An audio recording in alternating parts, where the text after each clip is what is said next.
सुल्तान महमूद गजनवी और हजरत खिज़र अलैहिस्सलाम। सुल्तान महमूद गजनवी का दरबार लगा हुआ था। दरबार में हजारों लोग मौजूद थे, जिनमें अल्लाह वाले और इब्दाल भी शामिल थे। सुल्तान महमूद ने सबको मुखातिब करते हुए कहा, क्या कोई शख्स मुझे हजरत खिज़र अलैहिस्सलाम की ज़ियारत करा सकता है? सब खामोश रहे। इतने में एक गरीब देहाती खड़ा हुआ और अर्ज किया, बादशाह सलामत, मैं आपको हजरत खिज़र अलैहिस्सलाम की ज़ियारत करा सकता हूँ, लेकिन मेरी एक शर्त है। सुल्तान ने पूछा, क्या शर्त है? देहाती ने कहा, मुझे 6 महीने दरिया के किनारे चिल्ला काटना होगा, लेकिन मैं गरीब आदमी हूँ। इस दौरान मेरे घर का खर्च आपको उठाना होगा। सुल्तान ने शर्त मंजूर कर ली। उस शख्स को चिल्ला के लिए भेज दिया गया और घर का खर्च बादशाह के जिम्मे कर दिया गया। 6 महीने गुजर गए। सुल्तान ने इस देहाती को दरबार में बुलाया और पूछा, क्या तुमने हजरत खिज़र अलैहिस्सलाम की ज़ियारत कर ली? देहाती ने जवाब दिया, बादशाह सलामत, कुछ वज़ाइफ उल्टे हो गए हैं, 6 महीने और लगेंगे। सुल्तान ने इजाजत दे दी। मजीद 6 महीने के बाद जब वो शख्स दोबारा दरबार में पेश किया गया, सुल्तान ने पूछा, अब बताओ मेरे काम का क्या हुआ? ये सुनकर देहाती रोने लगा और बोला, बादशाह सलामत, मैं गुनाहगार इंसान कहाँ और हजरत खिज़र अलैहिस्सलाम कहाँ? मैंने आपसे झूठ बोला था। मेरे घर का खर्च पूरा नहीं हो रहा था, बच्चे भूख से मरने लगे थे, इसलिए मैंने मजबूरी में ऐसा कहा। ये सुनकर सुल्तान महमूद ने अपने एक वजीर से पूछा,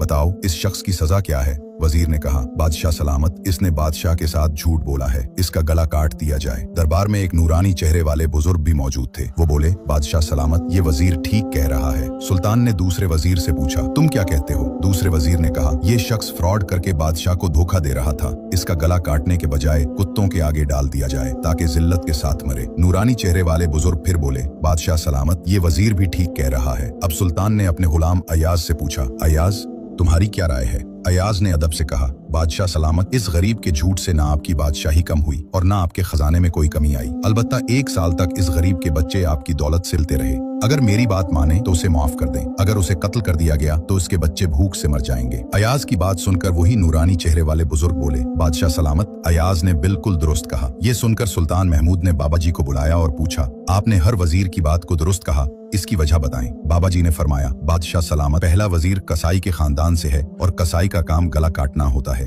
इसने वही कहा जो इसकी फितरत है। गलती इसकी नहीं, आपकी है कि आपने एक कसाई को वजीर बना दिया। दूसरा वजीर उस नस्ल से है जो बादशाहों के कुत्ते नहलाया करता था और कुत्तों के साथ शिकार खेलता था, इसीलिए उसने कहा कि उसे कुत्तों के आगे डाल दो। ये भी आपकी गलती है कि ऐसे शख्स को वजारत दी। और अयाज के बारे में सुने, अयाज सैयद ज़ादा है। सैयद की शान ये है कि वो अपना सारा खानदान करबला में ज़िबा करा देता है, मगर बदला लेने का कभी नहीं सोचता। ये सुनकर सुल्तान महमूद अपनी कुर्सी से खड़ा हो गया और कहा, अयाज, तुमने आज तक मुझे क्यों नहीं बताया कि तुम सैयद हो? अयाज ने अर्ज किया, बादशाह सलामत, आज से पहले किसी को इल्म नहीं था कि मैं सैयद हूँ, लेकिन आज बाबा जी ने मेरा राज खोल दिया। अब मैं भी एक राज खोलता हूँ। ये बाबा जी कोई आम बुजुर्ग नहीं, यही हजरत खिज़र अलैहिस्सलाम है।